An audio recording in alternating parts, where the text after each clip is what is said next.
প্রিয় বন্ধুরা, যারা মনে প্রাণে ভারতকে সাপোর্ট করেন না, মানে ভারতীয় ক্রিকেটকে সাপোর্ট করেন না, তারা কিন্তু আমার এই সংবাদটা আজকে শুনে অনেক খুশি হবেন। অবশ্যই আপনি যদি খুশি হতে চান তাহলে ভিডিওর সাথে থাকতে হবে। কি সেই খুশির সংবাদ জানতে হলে অবশ্যই পুরো ভিডিওটা দেখে যেতে হবে। আর যদি আমার খেলার সংবাদগুলো আপনাদের কাছে ভালো লেগে থাকে তাহলে অবশ্যই লাইক কমেন্ট শেয়ার করে দিবেন। তো বন্ধুরা, খুশি সংবাদ হলো আগামীকাল রবিবার সন্ধ্যা 7:30টায় এই বছর টি-20 ওয়ার্ল্ড কাপের সেই অবিস্মরণীয় ফাইনাল ম্যাচ ভারতের নরেন্দ্র মোদী স্টেডিয়ামে। তো এই স্টেডিয়ামে প্রায় 1 লাখের উপর দর্শক। ভারত কিন্তু সব দিক দিয়ে চাপে থাকবে, আপনার দর্শকের দিক দিয়ে, সাপোর্টের দিক দিয়ে, তার নিজের দেশের খেলা। আরেকটা খুশির খবর, ভারত কিন্তু টি-20 ওয়ার্ল্ড কাপে এখন পর্যন্ত নিউজিল্যান্ডের সাথে কোনো ম্যাচে জিততে পারে নাই। তাহলে সমীকরণ কি দেখেন, ইতিহাস ইতিহাসকে পুনরাবৃত্তি করার জন্য জন্ম নেয়। এই পর্যন্ত নিউজিল্যান্ড আর ভারতের মধ্যে টি-20 ওয়ার্ল্ড কাপে 3বার সাক্ষাৎ হয়েছে। হেড টু হেড আপনাদেরকে আমি জানিয়ে দিচ্ছি, 3বারের ভিতর নিউজিল্যান্ড 3বারই জিতেছে আর ভারত 3বারই হেরেছে।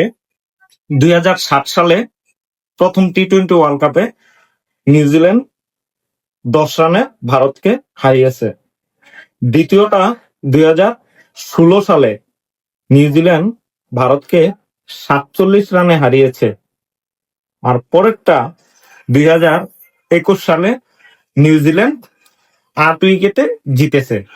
তবে ইতিহাস পুনর্জন্ম করার জন্যই কিন্তু নতুন করে ইতিহাস লেখা হয়। এবছর দেখা যাক, কিন্তু নিউজিল্যান্ড ফাইনালে ভালো খেলতে পারে না। ফাইনাল ম্যাচের প্রেসার নিউজিল্যান্ড নিতে পারে না। এই পর্যন্ত ভারত কয়েকবার ফাইনাল খেলেছে, কিন্তু নিউজিল্যান্ড ফাইনাল খেলেছে কিন্তু তারা কাপ নিতে পারে নাই। সেই কারণে ফাইনাল খেলার প্রেসার, ফাইনাল খেলার যে উন্মাদনা, ফাইনাল খেলার যে টেকনিক গুলা, এগুলা নিউজিল্যান্ড ওদিক দিয়ে কম এগিয়ে আর ভারত ওদিক দিয়ে এগিয়ে আছে। তাহলে দেখা যাক এবারে টি-20 ওয়ার্ল্ড কাপ কার হাতে যায়। একজন এখন পর্যন্ত ওয়ার্ল্ড কাপ পায় নাই, আরেকজন 2বার নিছে, এবার নিলে 3বার ওয়ার্ল্ড কাপ নিতে হবে, মানে 3বার নিতে পারবে। তো এদিক দিয়ে আবার টি-20 আন্তর্জাতিক ম্যাচে ভারত এগিয়ে। মোট 27বার ভারত আর নিউজিল্যান্ডের হেড টু হেড দেখা হয়েছে। তার ভিতর 16 জয় ভারতের আর 10 জয় নিউজিল্যান্ডের, আর একটা ম্যাচ ট্রাই হয়েছে। তো বন্ধুরা, আশা করি সবাই খেলাটা দেখবেন, উপভোগ করবেন।